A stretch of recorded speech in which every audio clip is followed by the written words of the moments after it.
curious for you guys on these shows, what was the sort of biggest debate conversation you had in the writer's room about, either in the writer's room or with executives about getting something to screen?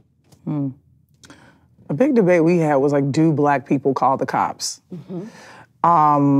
Because in the show, and that's a very tricky. Did they trust you to answer that question? I will say it kind of came up in the room a little bit, which was predominantly African American, and maybe sometimes things can be generational. But there is an element, and look, I don't have a black exec on the studio or network side, and so there's a level of trust that they kind of, I think, have to have for me. But there's an element of, there's a crime committed, in the pilot. Like a character's younger brother is shot and killed by someone. And the question then becomes, does he, obviously in the hood, it's like you retaliate. You go find the person that killed your person and you kill them.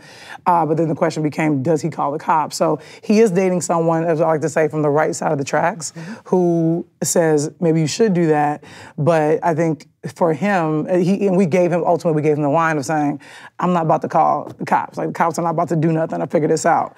And also, too, there's a very complicated relationship that African American people have with police for obvious reasons. Yeah, you fucked up. I really hope it haunts you for the rest of your fucking life. You see that kid over there? You better not touch him. You hear me?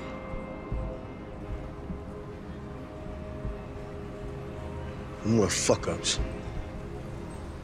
So you took the debate from the writer's room and just put it Yeah, in we the could story. put it That's cool. in his girlfriend's mouth. We could have that because there was a writer in our room who basically said, well, if I'm in trouble, I call the cops, But I think for a lot of us, we're like, nah, like we wouldn't do that. We want to figure it out on our own.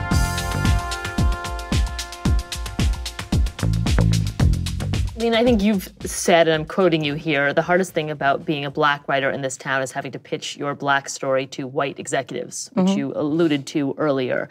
And I'm curious how, whether it was this story or was it another story, how they would be received differently if that room was populated by a bunch of black executives. Well, and that's the interesting thing too, because usually it's predominantly white execs, or there's often the poor token black exec they bring into the room, or whoever they can find in the office is to say, come on, we got a black person coming in here, we want to look good. But I think, and also too, and I think you have to remember, like, that black exec can either be a friend or a foe. Why? Because they don't want to come off like, oh, I'm only vying for the black show. They don't want to be the black exec. And then other times too, again, if their black experience is different from yours, if there's a black person who, grew up maybe in Connecticut or went to a private school, and I'm in there pitching The Chi, they're gonna go, well, that wasn't my experience. I've seen that experience of black people before. I don't want to, green light a show that's gonna kind of tell that story again, even though obviously I want to be nuanced and very specific. But yeah, the truth is, going into pitch is hard, period.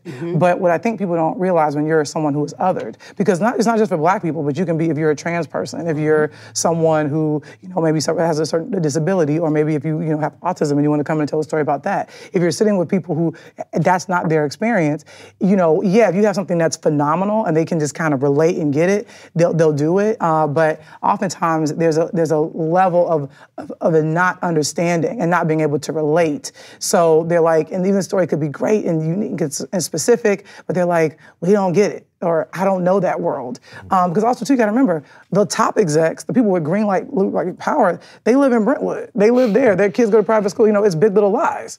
So it's like, if you're not pitching Big Little Lies, sometimes they're like, I don't always get it. Or they say yes and then try to make it more relatable to them. Make it Big Little Lies. Exactly. So now you have, although I love Big Little Lies, because I got to be a fly on the wall of a world that I'm not a part of. Yeah. But to me, having the opportunity, I'm very blessed in that the execs at Showtime and obviously Fox 21 said, yeah, this may not be our experience, but there's something about this that sort of has a heartbeat that even we can't deny.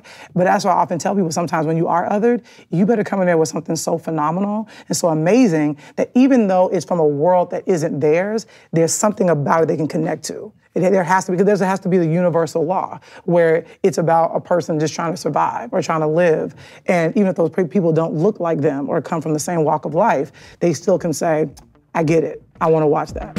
Hi, I'm Peter Morgan. Hi, I'm Courtney Kemp. Thanks for watching. Thanks for watching. Thanks for watching. Thank you for watching The Hollywood Reporter on YouTube.